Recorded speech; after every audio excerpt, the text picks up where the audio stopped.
Hi everyone, welcome back to మన ఇంటి kitchen. ఈరోజు వీడియోలో నేను మీకు కరివేపాకు పొడి చూపించబోతున్నాను. సో కరివేపాకులో ఐరన్, కాల్షియం చాలా ఎక్కువగా ఉంటుంది. ఐరన్ రిచ్ ఫుడ్ ఇది.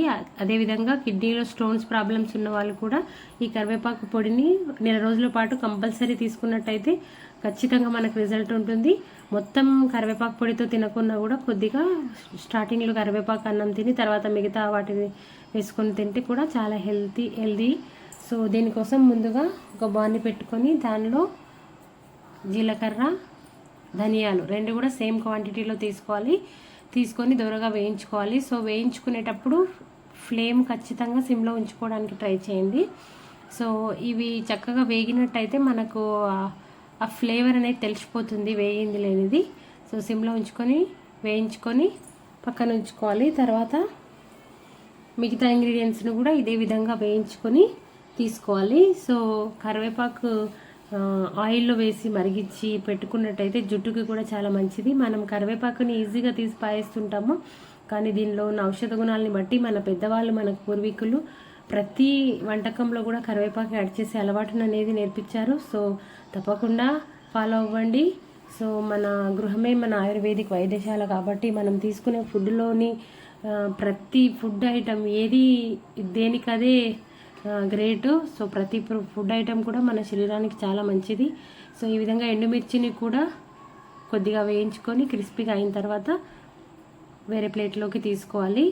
సో మన ఫుడ్ ఐటమ్స్ అన్నిటినీ కూడా మనము ఖచ్చితంగా తీసుకునేటప్పుడు కూడా మనము ఈ తీసుకుంటున్న ఫుడ్ ఐటమ్ అనేది నా హెల్త్కి చాలా బెనిఫిట్ చేస్తుంది అన్న నమ్మకంతో తీసుకుంటే ఖచ్చితంగా మనకు మంచి రిజల్ట్ అనేది వస్తుంది. సో ఇప్పుడు మిక్సీ జార్ తీసుకొని ఆల్రెడీ వేయించుకున్న ధనియాలు, జీలకర్ర, అదేవిధంగా కొద్దిగా పసుపు వేసుకొని ఉప్పు వేసుకొని మిక్సీ పట్టుకోవాలి. సో ముందే మిక్సీ పట్టుకోవాలి ఇవి, ఎందుకంటే కరివేపాకుతో పాటు వేసినట్టయితే సరిగ్గా గ్రైండ్ అవ్వవు. తర్వాత మనము ఎండుమిర్చిను, వెల్లుల్లి రెబ్బలు, ఒక 2 గడ్డలు వెల్లుల్లి రెబ్బలు వేసుకొని దీనిలోనే వేయించుకున్న కరివేపాకు అనేది కాస్త క్రిస్పీనెస్ రావాలి, మరి మాడొద్దు, కానీ కాస్త క్రిస్పీనెస్ రావాలి మన వీడియోలో చూపించిన విధంగా.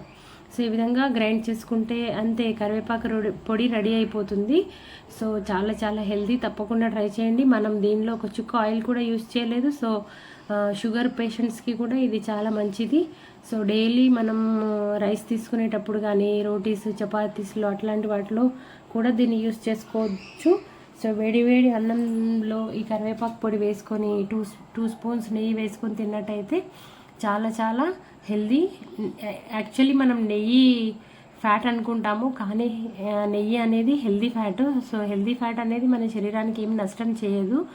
సో కాబట్టి మనకు చాలా మంచిది, తప్పకుండా ట్రై చేయండి. దీనిలో ఎన్నో ఖనిజ లవణాలు ఉంటాయి, మన శరీరానికి మేలు చేసేటటువంటివి. మనం తినేటప్పుడు దీన్ని తీసి పడేస్తుంటాము. సో ఒక సామెత కూడా ఉంది, కరివేపాకు లాగా తీసి పడేస్తున్నారని. కానీ మనం ఆ మిస్టేక్ చేయొద్దు.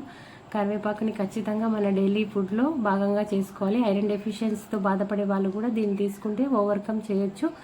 సో పిల్లలు అయితే చాలా చాలా ఇష్టంగా తిన్నారు. వేడివేడి అన్నంలో కలిపి కాస్త కరివేపాకు పొడి మీరు